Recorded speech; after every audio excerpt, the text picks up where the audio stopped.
مجید کی آیات کے خلاف بات ہے، سوال ہی پیدا نہیں ہو سکتا، اور بے شمار ایسے دلائل موجود ہیں۔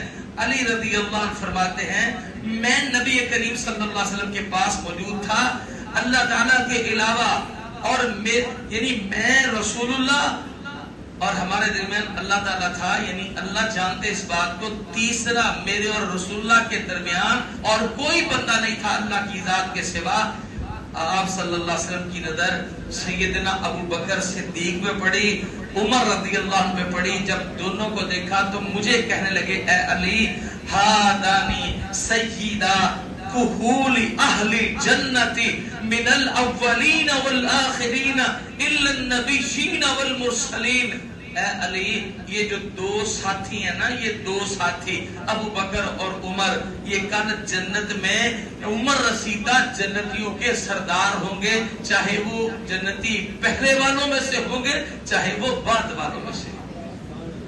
یہ جو عمر کی اضافے والی مقدار سے ڈرتے ہیں نا، کتنی عمر ہے اور عمر چھپا لیتے ہیں، یا کوئی بابا جی یا بزرگ کہہ دے تو غصہ کرتے ہیں، یہ ان کے لیے خوشخبری ہے۔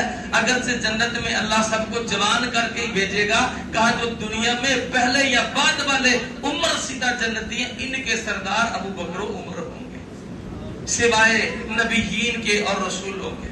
رسول اللہ صلی اللہ علیہ وسلم نے عمر رضی اللہ عنہ کے بارے میں کہا لو کان نبی بعدی لکان عمر بن الخطاب، اگر میرے بعد کوئی نبی ہوتا تو عمر بن خطاب ہوتے۔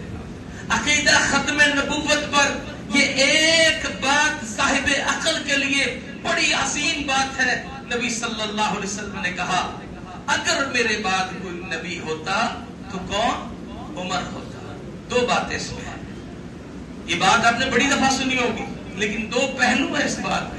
پہلی بات یہ ہے کہ اللہ کے رسول کے بعد کوئی نبی نہیں ہوگا، دوسری بات یہ ہے کہ اگر ہوتا تو کون؟ عمر ہوتا۔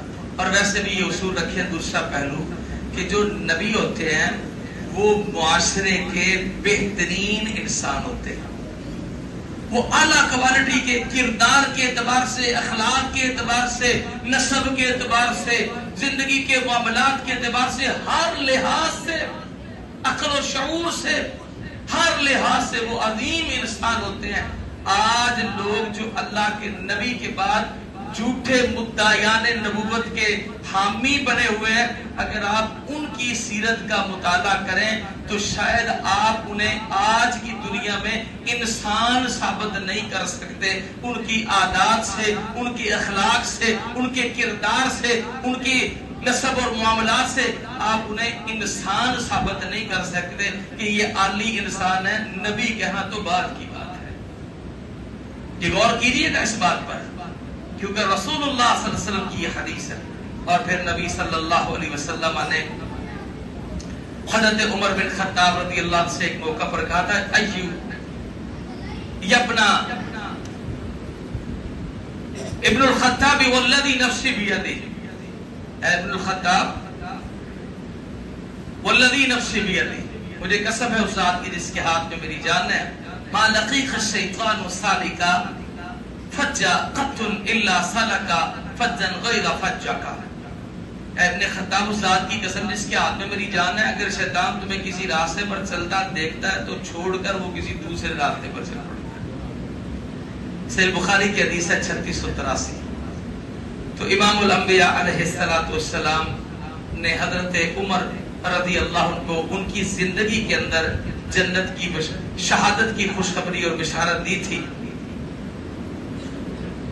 اللہ کے رسول صلی اللہ علیہ وسلم نے جنت کی بشارت بھی دی اور آپ کو آپ کی شہادت کی پیشین گوئی بھی کی تھی۔ معروف واقعہ ہے، انس بن مالک رضی اللہ عنہ فرماتے ہیں نبی کریم صلی اللہ علیہ وسلم ابو بکر، عمر اور عثمان کے ساتھ لے کر احد پہاڑ پر چڑھے تو احد پہاڑ کانپ اٹھا، لرزہ طاری ہوا۔ تو اس وقت آپ نے کہا تھا اسبت احد ٹھہر جا، فإنما علیک نبی وصدیق وشہیدان، رک جا، تجھ کے تمہارے اوپر نبی اور صدیق اور 2 شہیدان کھڑے ہیں۔